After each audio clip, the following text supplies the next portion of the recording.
3, 2, 1. Alô você, meu querido, minha querida. Como é que vocês estão nesses tempos de isolamento social? Coronavírus aí começando a mudar toda a nossa rotina, mas a gente não pode perder nosso foco não. Vocês que querem conquistar seu espaço na universidade, tem aí uma ferramenta para poder estudar aí à distância nesse confinamento. Então, eu vou pedir para vocês, nesse momento, uma concentração, para que a gente possa, durante essa aula, você então estar focado apenas sobre as lindas e maravilhosas algas.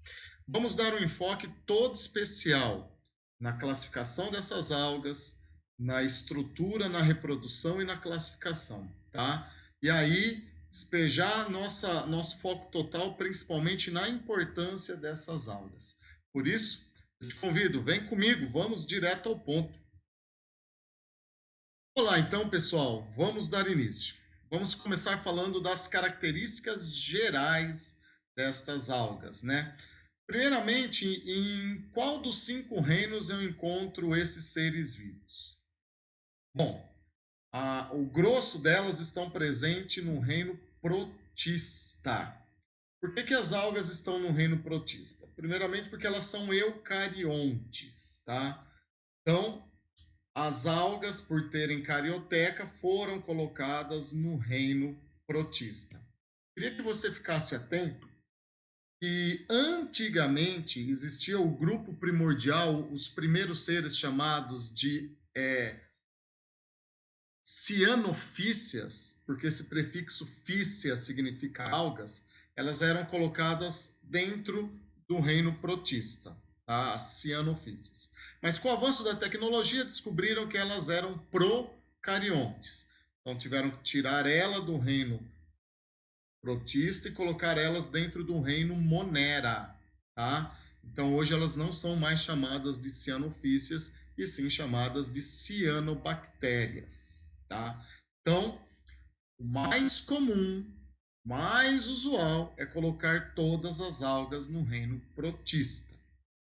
Beleza? Porque são eucariontes. Aí existem algumas espécies de algas unicelulares e outras pluricelulares. Essas algas unicelulares comumente vivem na superfície, na lâmina da água, e a gente agrupa elas num determinado grupo chamado de fitoplâncton. Plâncton é uma região oceânica, que é a lâmina da água, e lá eu posso encontrar os seres que fazem fotossíntese. Aí eu coloco ela aí no grupo então do fitoplâncton, e seres que não fazem fotossíntese, né? E são levados pela correnteza, que é o zooplâncton. Tudo bem? Então essas algas unicelulares constituem o fitoplâncton. E temos as algas pluricelulares. Essas algas pluricelulares fixas no solo marinho, e elas necessitam de luz para fazer a fotossíntese, pois todas elas possuem pigmento fotossintético, todas elas são autótrofas, então precisam de luz para realizar fotossíntese. Então já cria aí na sua mente a imagem que eu tenho as algas pluricelulares fixas no substrato, desde que tenha luminosidade para ela fazer fotossíntese. E eu tenho as algas unicelulares que constituem aí o fitoplâncton, que fica na superfície, na lâmina da água, ok? Bom, vamos falar agora um pouquinho das estruturas dessas algas. As algas pluricelulares, elas são chamadas de talófitas. Veremos daqui para frente, principalmente quando começar efetivamente o nosso curso de botânica, que o sufixo fita ou fito significa planta. E aí, as talófitas, pelo nome dizendo já, ó, talo, ela é um talo, planta na forma de um talo, ela não tem estrutura definida, ela não tem tecido organizado com definição de trabalho, ela não tem vasos condutores. E quem não tem tecido não pode ter órgão. Então, as talófitas não têm raiz, não têm caule, não têm folha. E daí mais um motivo delas não serem chamadas de vegetais, pois não apresentam tecidos organizados. Como que chama os seres fotossintéticos que têm tecido organizado. No caso, as plantas, elas são cormófitas, tá? Talófitas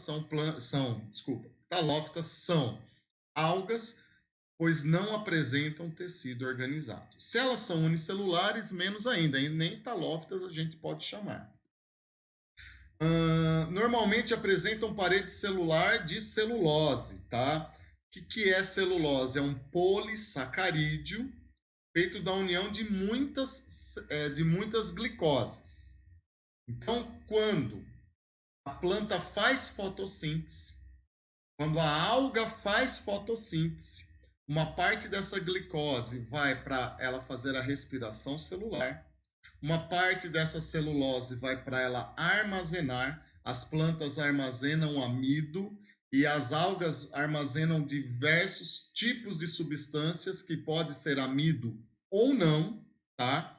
E elas também utilizam essa glicose para fabricar a parede celular de suas células, que se assemelham muito às paredes celulares vegetais, pois as algas são as ancestrais das plantas, tá?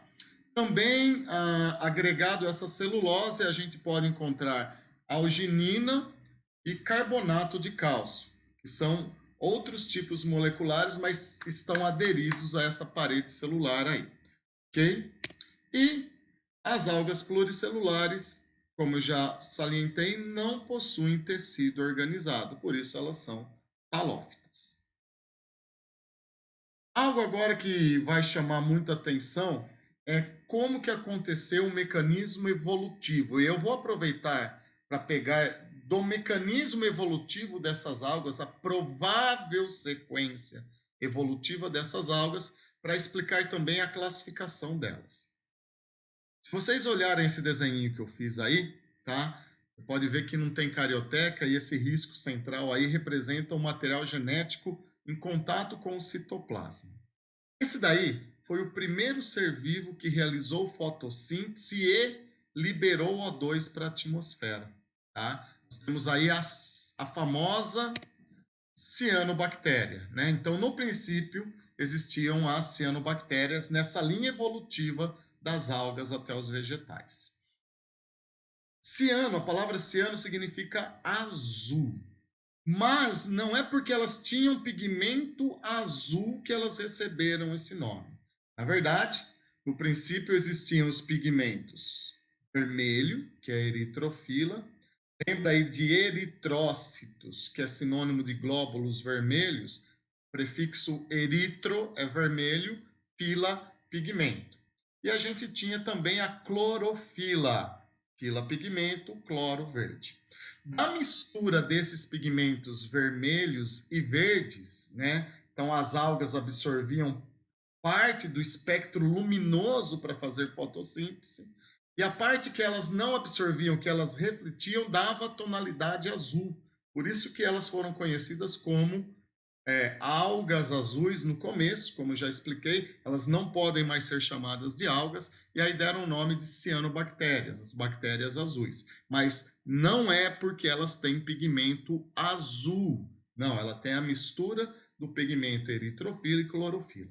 Agora a pergunta é, como será que esse serzinho tão simples começa um processo evolutivo? Como é que vai acontecendo mutações nela para ela gerar uma diversidade tão grande de algas? Então vamos lá. Então temos aí as cianobactérias. Desse grupo de cianobactérias vão surgir dois grandes grupos primordiais. Um certo grupo de cianobactéria reduz a quantidade de eritrofila, reduz a quantidade de pigmento vermelho nela. Portanto, qual é a cor que vai ficar mais visível? Isso aí, jovem mancebo, é a cor verde. Então, vão originar, a partir da redução do pigmento vermelho, as algas verdes, as clorofícias. O outro grupo vai fazer justamente o contrário, colega. O que ele vai fazer? Vai reduzir a quantidade de clorofila. Quando ele reduz a quantidade de clorofila como sendo seu pigmento, a cor visível, a cor predominante vai ser a vermelha. Então vão originar a partir daí as algas vermelhas, as chamadas rodopícias. Então, ficou claro como que surgem então os dois grupos de algas, as verdes, porque reduz o pigmento vermelho, e as vermelhas, porque reduz o pigmento verde. Vamos dar uma despoluída nesse quadro aqui, então vamos reduzir aqui para as clorofícias e as rodofícias.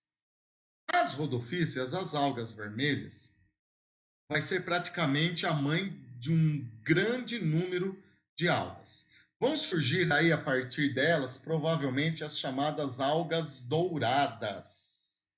Algas douradas significa crisofícias. E como que surgem essas algas douradas? Porque vai, por meio de mutação, surgir um novo pigmento. Um pigmento chamado xantofila. A xantofila é um pigmento da cor amarelo alaranjado que faz parte dos carotenoides, que vai dar essa cor aí específica para ela. Aí, pessoal, a gente vai ter uma dor de cabeça, tá? Porque certos autores consideram as diatomáceas um grupo separado das crisofícias. Embora as diatomáceas também tenham como pigmento predominante a xantofila, ela tem uma característica muito particular. As diatomáceas têm parede celular rica em sílica. Aderido à sua celulose, ela tem sílica.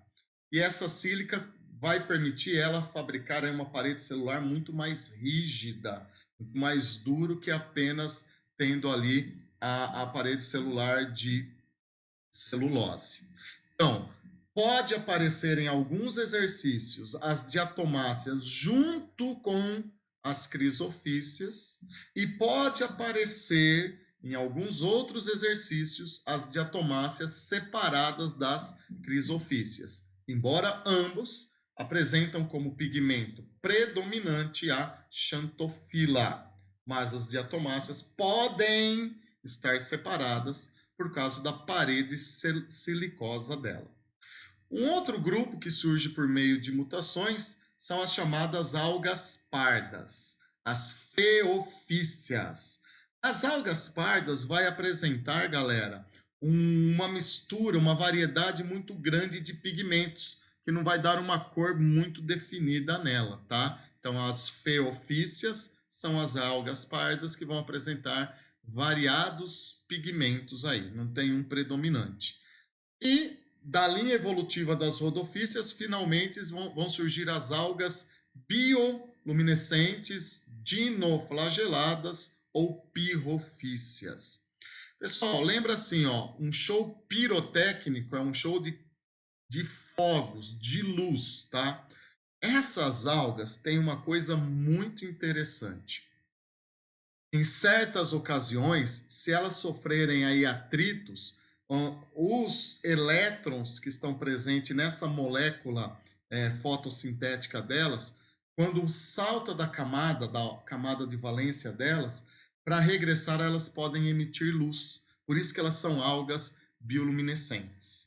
Já vou adiantar para vocês, muita atenção, porque aqui eu estou falando dos principais aspectos de cada grupo. Existe um fenômeno conhecido como maré vermelha, que eles induzem vocês a acharem que são as rodofícias, que são as algas vermelhas que causam a maré vermelha. Não é.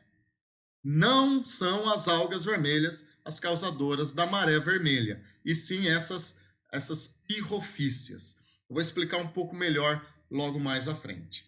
Está faltando a gente falar aí da evolução das clorofícias. Pessoal, surgiu dessas clorofícias unicelular um serzinho muito esquisitinho, as chamadas euglenofícias.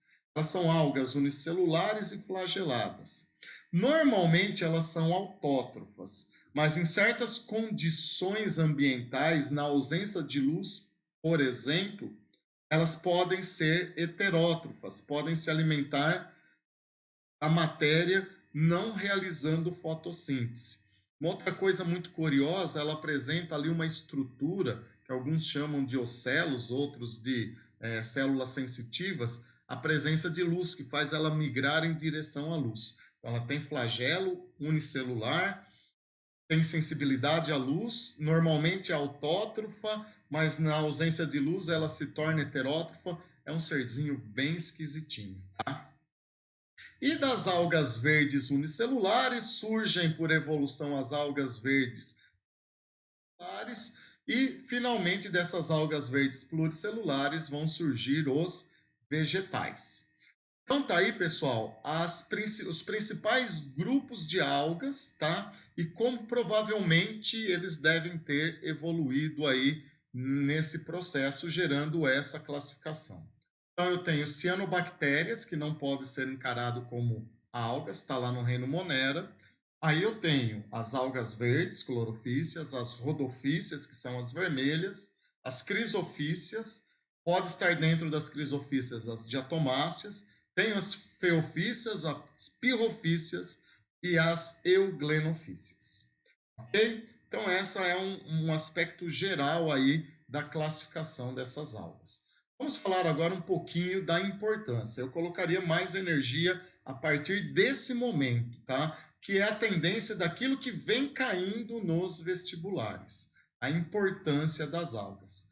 E a gente não pode deixar jamais de lembrar que como as algas fazem fotossíntese, essa parte do fitoplâncton, elas são conhecidas como o pasto marinho e o pulmão do mundo, embora eu não goste desse termo pulmão do mundo, tá?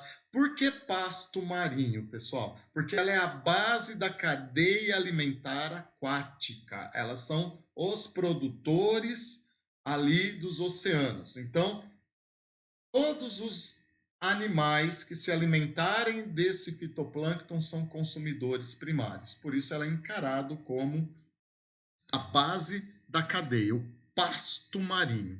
E pulmão do mundo, embora eu não goste desse termo, porque elas produzem muita glicose, consequentemente muito oxigênio e consomem pouco. E esse excedente de oxigênio vai para a atmosfera.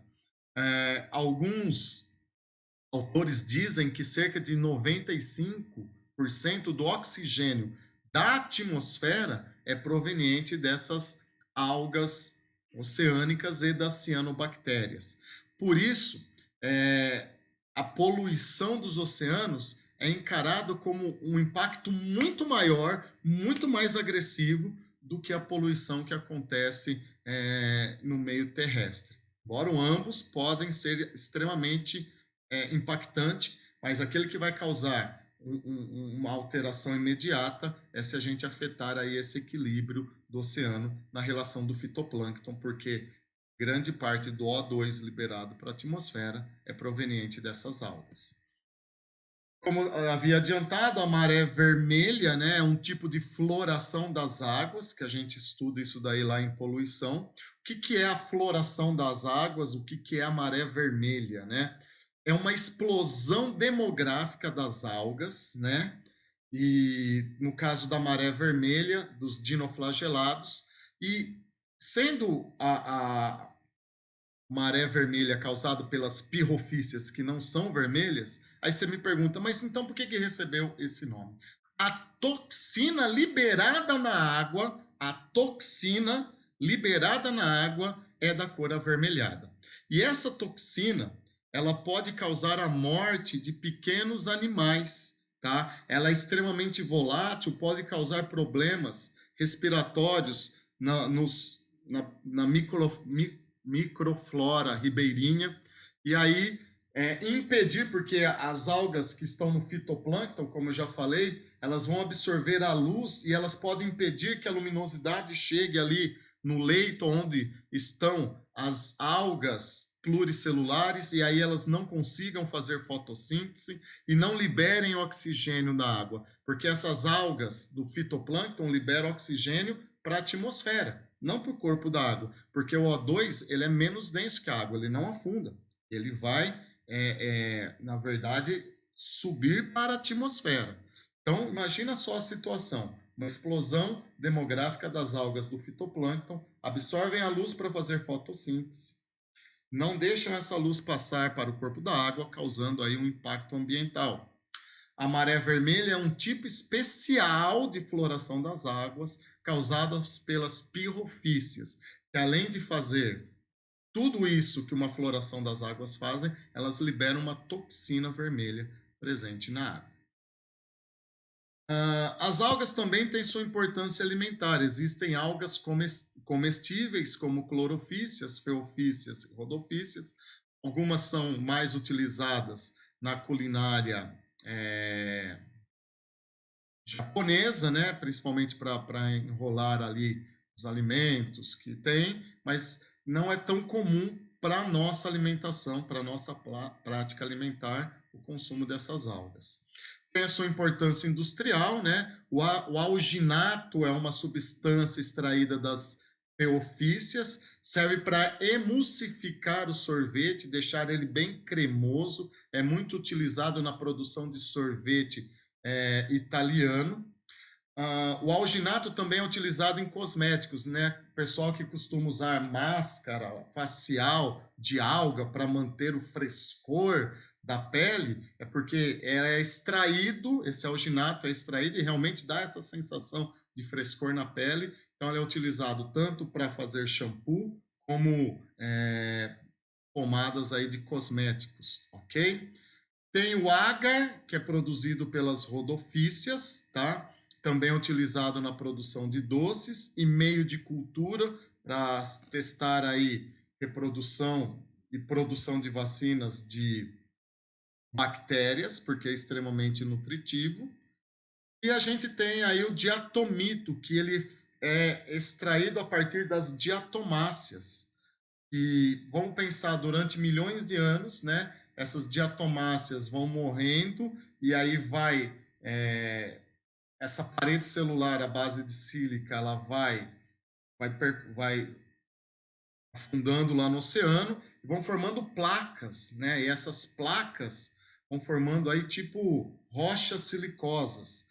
E dessas rochas silicosas, feito pela decantação, lembrei da palavra agora, né? Vai decantando essa parede celular, vai formando essas rochas silicosas porosas e dá para fabricar explosivos. O mais utilizado hoje em dia são para filtros, principalmente de indústrias que vão fabricar cerveja, precisa tirar a levedura da cerveja, né?